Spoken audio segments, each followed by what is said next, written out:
Welcome to the Holistic Health Bites podcast. I'm your host, Andrea Nicholson, crime scene investigator turned functional health investigator. This podcast is here to share bite-sized episodes and unique interviews on a wide variety of health topics to empower, enlighten, and educate you to live your best, most vibrant life. Disclaimer: all information you hear on this podcast is for information only and constitutes individual opinions of the person speaking. This should not be taken as medical advice. Being a listener of this show does not initiate a practitioner-client relationship between you and the hosts or panelists on this show. Please discuss these topics with your medical professionals before making any changes to your health. Okay, let's dive in. Welcome back to the Holistic Health Bites podcast. Today, I'm joined with a special guest and a longtime physician, Dr. Fred, and he has published books and numerous articles. He also has a podcasting mastermind and is the founder of the Welcome to Humanity movement. Welcome, Dr. Fred. Thank you so much for joining me. It's great to be here. Thanks for having me, Andrea. It's really just wonderful. You have served over 40,000 patients. Tell me a little bit about kind of your career path and maybe all the things that you've, touched on throughout this. Yeah. So let's talk about the 40,000 first, because people are sometimes shocked with that number. And what I figured is that it had been a little over 1,000 charts that I entered per year, each and every year for sure. And some years, probably a couple thousand that I at least wrote a note or signed off on something. And so that's what I'm calling serving clients. But so it's been a long and storied career. And, really it started, the psychiatric aspect started after I had dropped out of college a couple times, actually. I dropped out once and I came out to Berkeley to find out who I was, and actually found out who I was, but it was non-sustainable. And then went back home. My family was like, you need to get a job. And it's like, there's a new industry out there that maybe you're interested in. And it was around, 1979 or so. And the industry was called computers. And the only computer in all of Michigan was at the University of Michigan. So I went back to my school, and there I was in the 2-acre facility, doing batch jobs and punch cards. And that really wasn't going to work for me. So I dropped out again and actually came out west one more time. And then,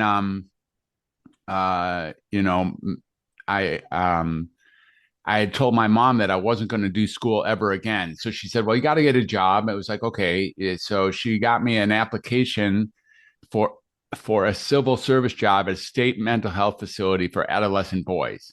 Wow. And all my whole entire life, I've been enchanted with communication, with speaking, and especially as a child, and also then learning how to listen. And this was the first job that I had ever had where I could get paid to actually communicate and connect with other people. These kids, so-called kids, were 6 or 7 years younger than me. And as a child care worker, which is how I got hired on, I truly adored that job. It was a great place where healing actually took place inside of the world of connection. And the thing I didn't like about the job was actually psychiatry. I hated the direction that psychiatry was going. It hadn't yet gone full medical, but it was starting to head in that way. And, we would call the psychiatrist when Timmy and Tommy got into a fight or something, and he'd come down and talk to the kids for a few seconds and talk to us for a few more seconds, go in the chart and write something, and we'd have to go retrieve the child and hold them down in the quiet room while we, jammed them full of some injectable antipsychotic cocktail. And if he stayed in a stupor for 24 hours, we actually called that a success. And that just seems so barbaric and wrong. And by the way, it's still going on every single day in many, many different hospitals in every state in this country, for sure. It's nothing new. It's nothing that should not be shocking. That's what's happening in the hospitals. It's and, so but I just despised it. And I thought that I could go in and actually bring connection in. I had a brother who was already a psychiatrist, 14 years older than me. And so the trailblazing had been done that I could do psychiatry, and went back to school a third time, completed my degree, and then went to medical school in Chicago at the Northwestern University. And, then I became a psychiatrist, and with the idea of bringing connection forth, and then child and adolescent psychiatry, and on top of that. But the field had shifted significantly while I was in medical school. That's when Prozac was introduced to the world. And Prozac was a game changer. It was no less of a game changer of any of the other things that's been happening in our life in the last 3 or 4 years. It was a maximum game changer. It was on the cover of Newsweek all by itself, that green and white capsule. It was on the cover of Time 1 week later, all by itself, the green and white capsule.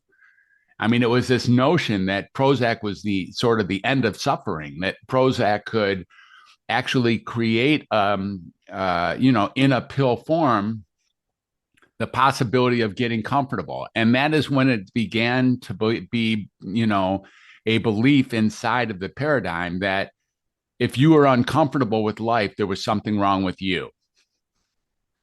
Now, we've grown to really accept that, by the way. Whenever we're feeling depressed or afraid or anxious, we think there's something wrong with us, rather than really just having a compassionate understanding that having fear, having sadness, having anger, being nervous about something are all regular human traits. But as I got, go ahead. I was just going to say, having any kind of discomfort today is considered, a bad thing. Exactly. If you're uncomfortable, you go to a psychiatrist, and then you hope that we're going to be able to provide you some sort of pill, cocktail, or treatment that takes care of that discomfort. And until you're comfortable, you're going to call yourself not well. This is something that got developed in the mid 80s and really, of course, has now become the standard quo for how mental health gets treated. I treat anxiety, I treat depression, I treat attention deficit, I treat, fear, I treat aimlessness, those kind of things. And all those really are the uncomfortable version of what it is to have, to be a human. It's inherent in being human that you're going to have highly uncomfortable experiences. We look at Buddha. He sat underneath that tree for a little while and he got a lot of things resolved. He took care of a lot of things. But the one thing he didn't take care of was that life had misery in it. He knew when he stepped back up into the world that life had misery, and it just does. This is not something, it's not news. It shouldn't come as any surprise to anyone. Anyhow, go ahead. We get resilient by getting through those things. Exactly. We get stronger by actually facing them and going through them. We need adversity in our lives. We shouldn't really run away from it. Exactly. And we have a tendency, to run away from pain and run towards pleasure. I understand that. And I'm not wishing pain on anyone, but it is simply just part of the smorgasbord of what it means to be alive. So over the years, because I had sunken costs and, I really actually appreciate being a doctor. I like the respect you get, the prestige you get, the power I have, the opportunity to actually heal people, put in a position of important decision making. I like all of that about being a doctor, but I really disliked both diagnosing and medicating people. I didn't feel comfortable about most of the diagnoses that I gave people, and I definitely didn't feel comfortable about writing prescriptions. But given that 40,000 number we talked about earlier, I've actually written over 100,000 prescriptions, including refills. And the idea here is that this was never aligned with who I was. So as my career went forth, I continued to try to squeeze in or find a way to communicate and connect with my clients, because that became less and less an important piece of the job description of a psychiatrist. Like if you want to see the only reason to say psychiatrist is that somehow talk therapy didn't work with other kinds of, disciplines. But, so psychiatry became they don't even teach psychotherapy in psychiatric residency anymore. They just don't even deal with it. Okay. We became the pharmacological delivery system, basically. We became the pill pushers. We became the one, if you want to go to a if I ask you, or I have asked anyone really in our country anyways, what's the difference between a psychiatrist and a psychologist? Everyone has the same answer, which is that the psychiatrist, he's the one that prescribes medicine, or he or she. Yeah. So, life went on. And in 2006, I finally that was like 15 years after starting my career. I finally got really tired of doing something so misaligned with my soul. And I did something which most people think is fairly radical. When you look at it from a hovering standpoint, however, you can see it's not that radical. All I did was stop medicines on some of my clients. Okay.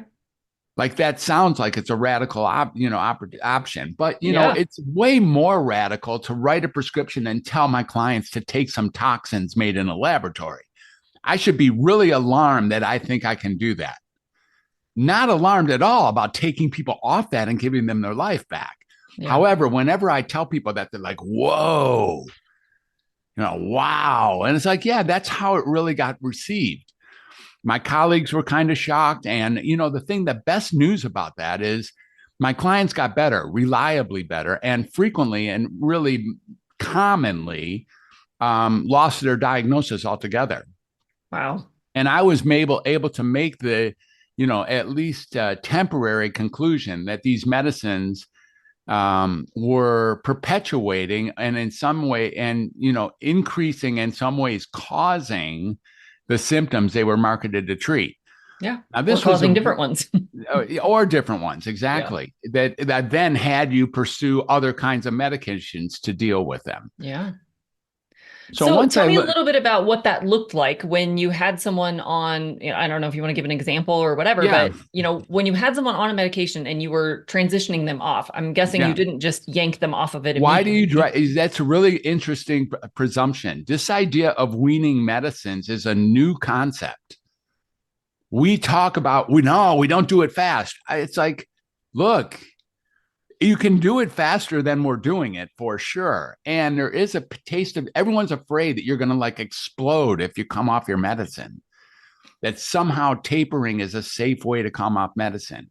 When we were going to medical school, there was actually only one class, maybe two if you included the pain pills, for which tapering medicine was important. And that was the benzodiazepines. Yeah. In the benzodiazepines, you would want to, they said that because of their dependency and because of the receptor site relationship, that coming off slowly was important, whether that's Xanax or Ativan or Restoril, back in the day, or Klonopin or Halcyon or whatever. And we began, with that. But now tapering is thought to be the standard treatment. Like, you don't pull someone off as if it's like pulling a Band-Aid or something.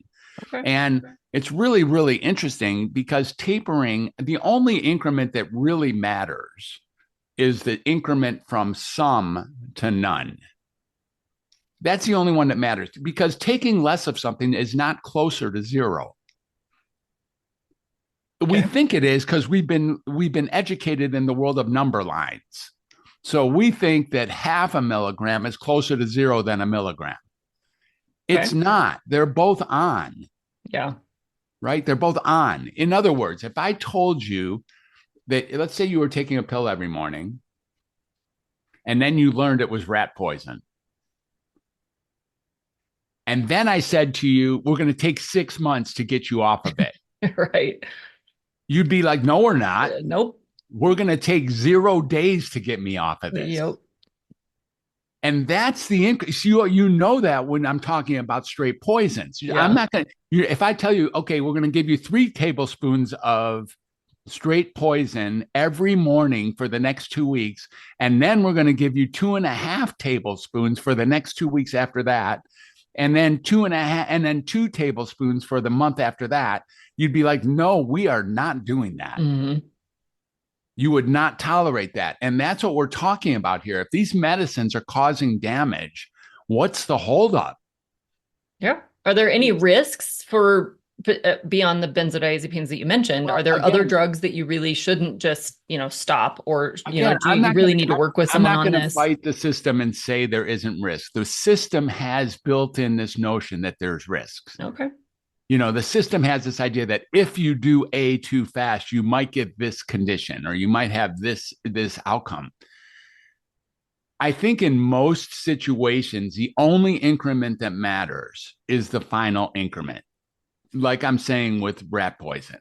And when you decrease and still continue to take, a couple of things still happen. Number one, life keeps lifing at you, and you get life experiences. So let's say you're coming off your antidepressant, and one morning you run over your cat in the driveway.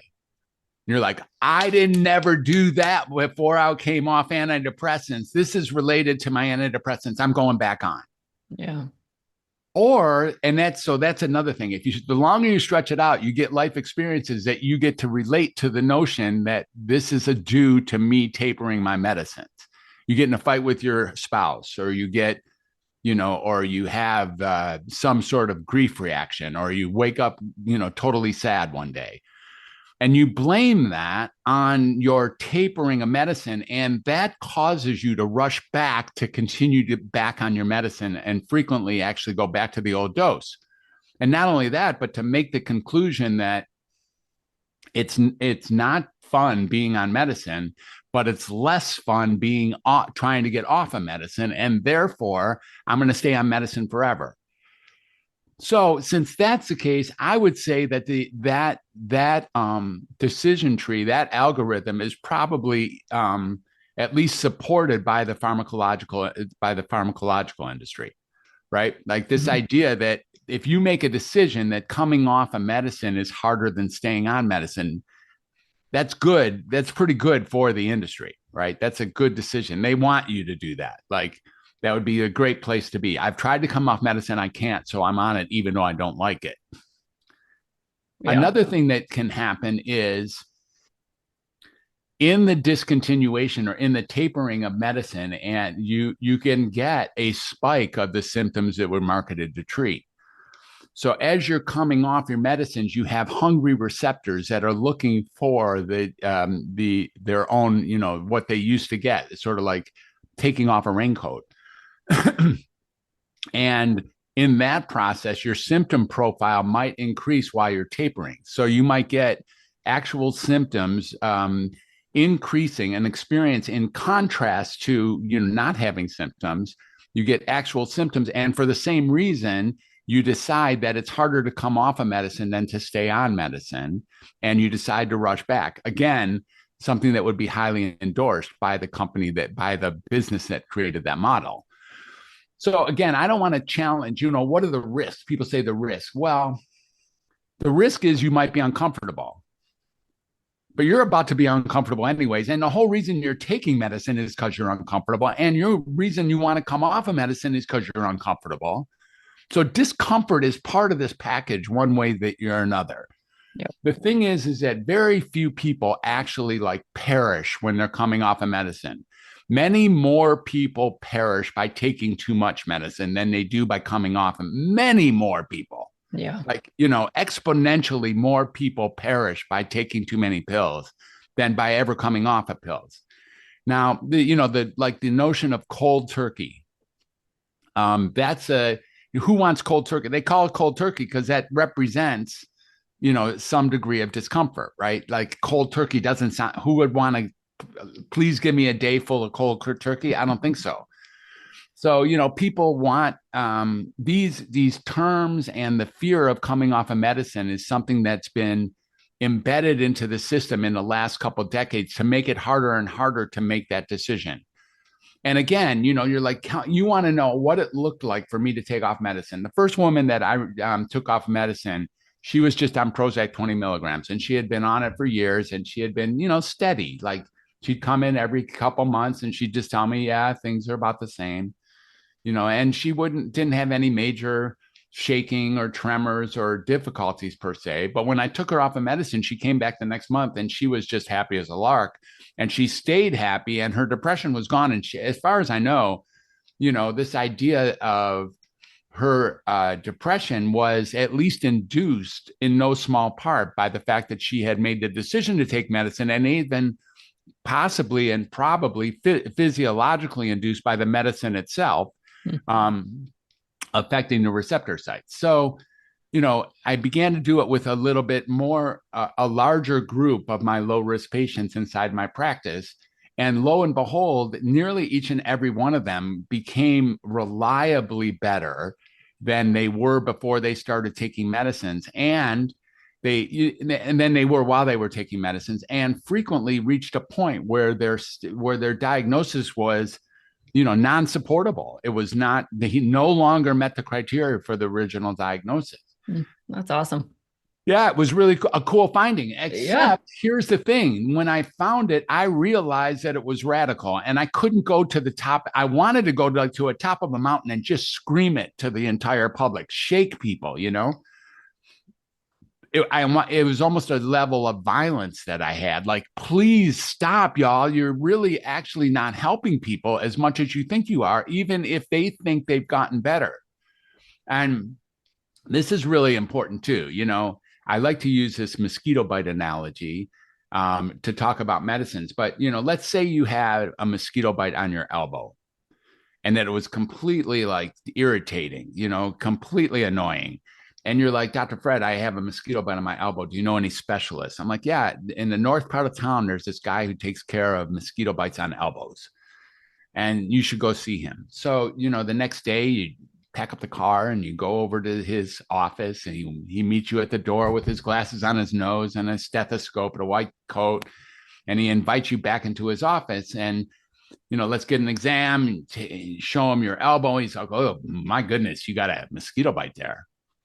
And you're like, yeah, I do. That's why I'm here. I mean, I already know that. Can you help me? And he says, yeah, I can help you. It'll only hurt for a minute. My cure rate is through the roof. I have nearly 100% cure rate.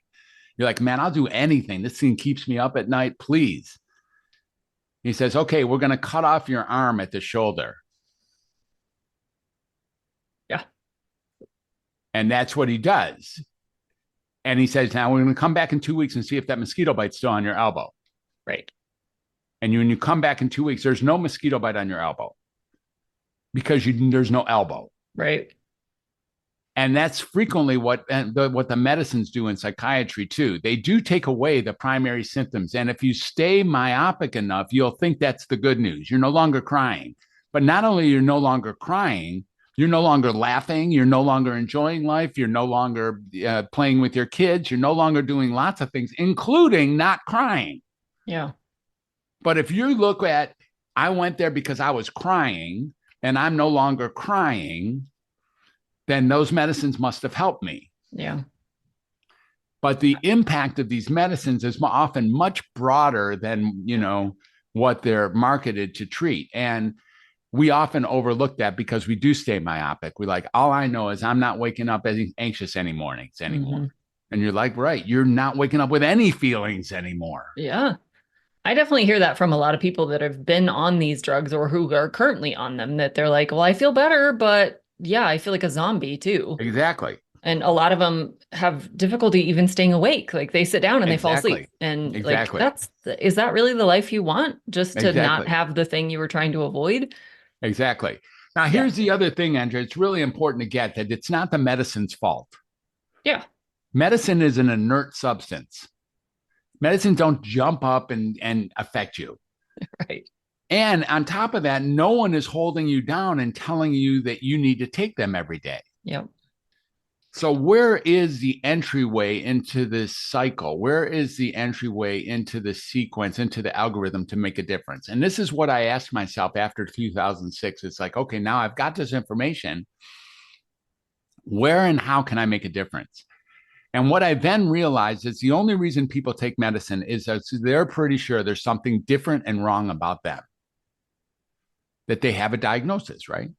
Like that. Why would you take medicine if you didn't think you were sick? The only reason to take medicine is because you think there's something, you know, bad or wrong about your situation. Now people say, I have a diagnosis, but I don't think there's anything wrong with me. It's like, I get that. But as soon as you say I have a diagnosis, you are actually implying a deficit or a disease or an affliction or an affection, you know, some sort of disturbance.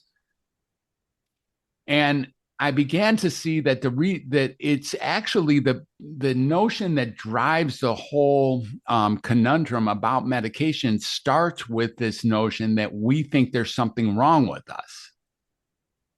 What if we could learn, like we talked about earlier, that there's nothing inherently wrong with us, and being depressed in depressing situations is completely okay. And being nervous about something coming around the corner when there's something coming around the corner might be really like scary is completely okay. It's completely okay to be super sad about no longer having something that you used to love. It's completely okay to be confused in a world that is totally challenging and overstimulating, like all the time, every single second. It's completely okay to be aimless when the directions have all been, blocked for you, when you no longer have the road in front of you that you used to think you have. All of those things, it's completely okay. Now, again, I'm not wishing any of that discomfort on anybody. I'm just saying that, that comes with life. Mm-hmm. And you can expect that. And if we can step back a little bit and embrace it for the critical, essential feature that it provides to be in the human condition, somehow, again, appreciate it for the opportunities that it presents to grow, as you said, or to learn or to become resilient. When we can do that, that's where we get Welcome to Humanity. And that's the Welcome Humanity movement, essentially. It's sort of, it sort of defines itself, it implies itself. The idea that Welcome to Humanity is almost the proper answer for any condition or any concern or any discomfort you're having. It's like, yeah, welcome to humanity. If I were to tell you why I was uncomfortable, let's say even earlier today, you would likely be able to relate to me. Right. You'd say, oh, yeah, I could see that, I stubbed my toe, or I, got in a tussle with my wife, or I, I couldn't find my wallet or something like that. None of those things actually happened today, but they could have. All three of those things could easily have happened. For sure. And they're uncomfortable experiences in their own right. Let me say one more disclaimer for our audience here, which is if you have found a doctor or a therapist and a medication regimen that you believe is actually working for your life, please don't change it based on what I'm saying. If you have found anything that works in this life for you, anything, keep doing it. By all means, this is not a suggestion that if you like your diagnosis and you like your medications and you like the treatments that you're getting, that somehow you're on the wrong path. If you like it, if it's working for you, please continue doing it, of course. I'm speaking to the hundreds of millions of people who don't have that, however. And there is literally hundreds of millions of people who don't have that, who are really skeptical about the treatment they're receiving, who are really not aligned and feel like they're either misdiagnosed, underdiagnosed, undertreated, mistreated, etc. And those people are looking for other alternatives, perhaps. Maybe coming down the conventional mental health pathway is not the best pathway at all to treat your discomfort. It's a pathway, and people think it's the ultimate pathway. Like when it gets really rough, go to a psychiatrist. Maybe that's not actually a great idea. It's possible. And again, I like, some psychiatrists are my best friends. This isn't about bad guys or bad women at all, psychiatry. It's just that the treatment we have designed is not intended for cure or healing. It's intended for containment or slowing down deterioration that it indeed might be inducing. Yeah. Now, I know that sounds really rough and it's hard to say. And for some people, it's really hard to receive. If you've been taking medicine and you're pretty sure it's helping you, you're like, nah, I don't want to hear that. Or if you've been giving medicine to your mom or to your children, and the last thing you want to hear is that somehow you're perpetuating the symptoms. It's a very, very difficult pill to swallow, excuse the expression. Yeah. And so I need to be really careful with that and try to be really gentle with that. But it's a really important piece to consider. I can't tell you how many people I bring this up to, and they're taking medicine and they're like, that is exactly right. I've never heard anything more sensible than that about what I'm doing. And if you can release yourself from needing to be right or needing to support actions you've done up until now that you thought were a correct direction, and allow yourself to look at other possibilities, it becomes available to learn something that maybe, just maybe, the rat poison analogy isn't so far from the truth. So I'd like to transition a little bit to if somebody's either on meds and they're coming off per your, recommendations and the things that you've shared today, Mhm. or they are maybe being encouraged to go on a med that they Right. don't want to go on. So they're trying to Right. avoid them. What are some things that you have found that do make a difference that aren't pharmaceutical based? This is really a great question. And first of all, those two groups are entirely different than each other. People think they're really similar, and you know they would both need the undoctor. I'm called the undoctor. I undiagnose, unmedicate, and then undoctrinate people.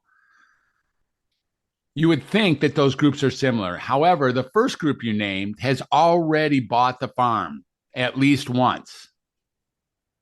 They whatever trepidation they had about moving into the pharmacological field, they have already overcome, and they have decided that there's something at least wrong enough with them to support taking medicine every day.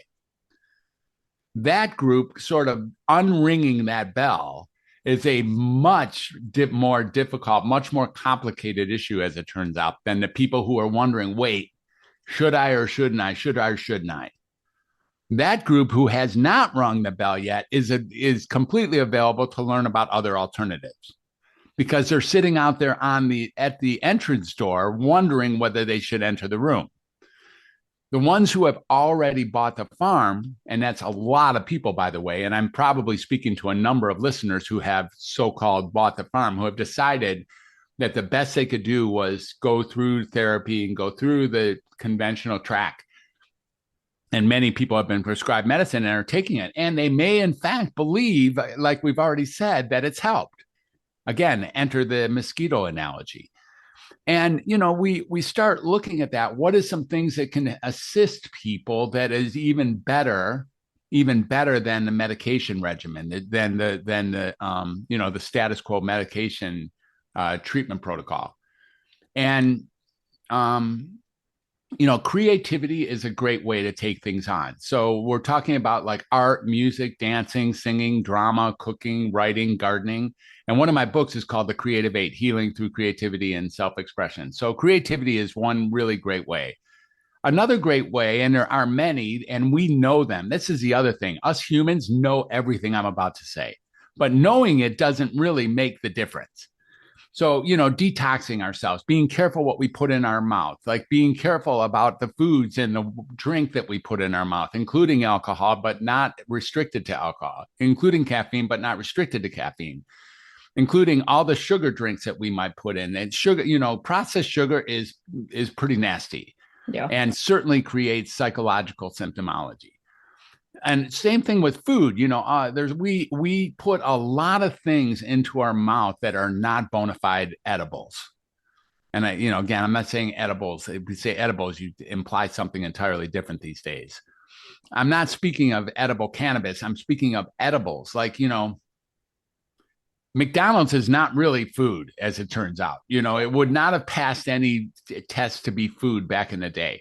Yeah. And not just McDonald's, so much of the processed foods, the foods that are on the shelves in the grocery store, are the furthest thing from being edible. We do not know how to metabolize those foods, and they have effects. And what do I mean by that? Well, there's an agency called the Food and Drug Administration, right? The FDA.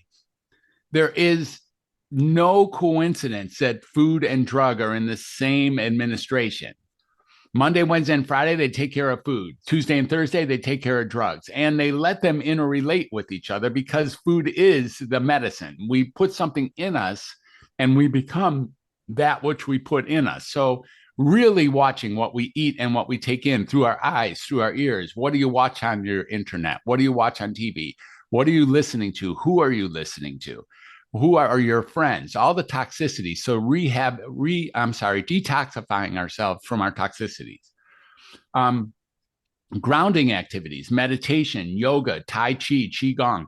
These can go very, very far to getting us steady. Life is going to keep lifing. And so when we do these things, we give ourselves the best opportunity to respond rather than react to the world that's coming at us.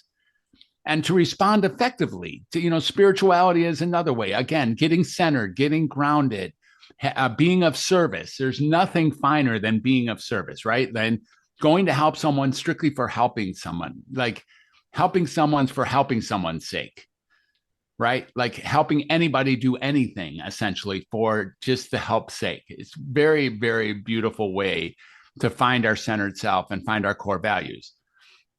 Here's another thing. Speak your truth. Like, we're not doing that. We don't do that anymore. We have become a group of people who pretend to be somebody in order to protect the person we really are. Now, if that probably rings a bell for you, I know it does for me, and it's no problem. It's not a problem. We have developed that over time. We learned how to do that as children, and we just never have gone back to repair it. So many of us are actually saying things that even we don't believe. What? How crazy is that? That's like beyond a lie. That's not even a lie anymore. Yeah. Lying to yourself. Whatever that means. Yeah. Right? What does that mean? You're both characters? You're the liar and the receiver of your lie? What is that? Yeah. We say things that we don't even believe when we're saying it. Why do we do that? Big 4-letter word starting with F called fear.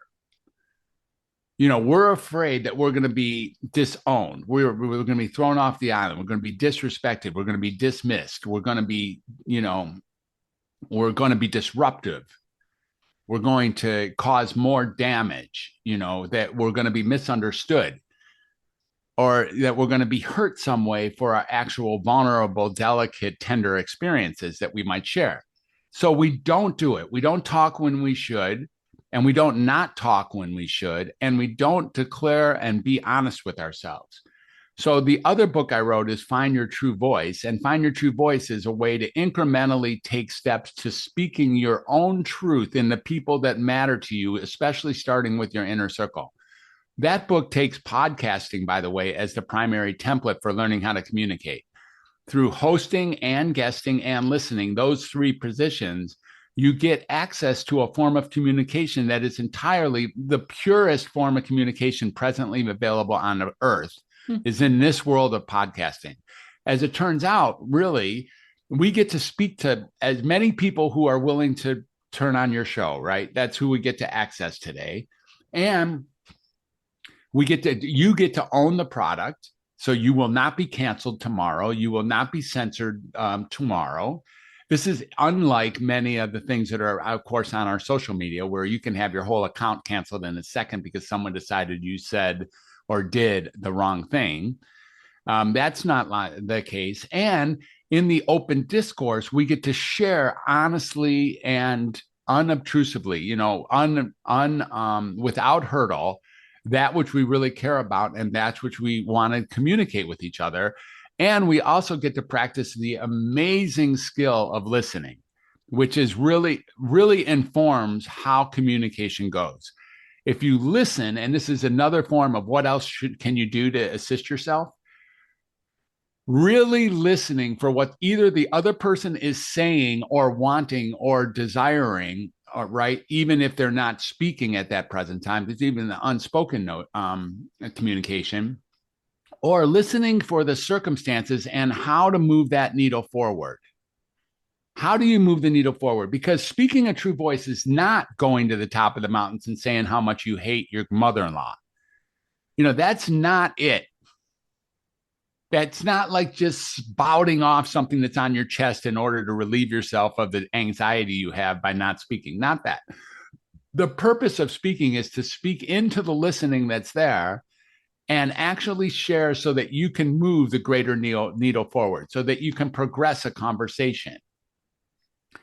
When you start doing all these things and taking care of your sleep, for instance, being careful not to have that darn screen in front of you to the very last second before you go to sleep. The number one enemy to sleep is light.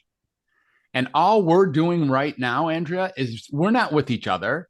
We are both staring at this flat screen of millions of pixels, little light bulbs that are blasting us into the eyes and are totally the enemy to having good sleep. The number one complaint I get in my clinic, at this point, without question, is insomnia or difficulty sleeping. Yep. And that's because we spend all our entire day staring at lights.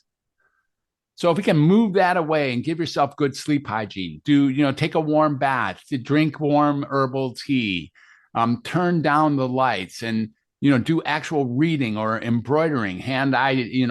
Remember they used to have this thing called books. Like actually read a book, turn those pages and let your eyes relax into a book. Listening to great music, and and at night listening to soft and gentle and really calming music, so that we can take the time to transition to the sleep phase. What else? I think we're getting pretty close. There are other things, but did I say anything controversial here? There's no one who could argue with what I'm saying. Are those things going to help you calm down in a world that is flat out crazy? Yeah, unquestionably, for sure. Drink a lot of water, by the way. Drink like 1/2 your body weight in water every single day.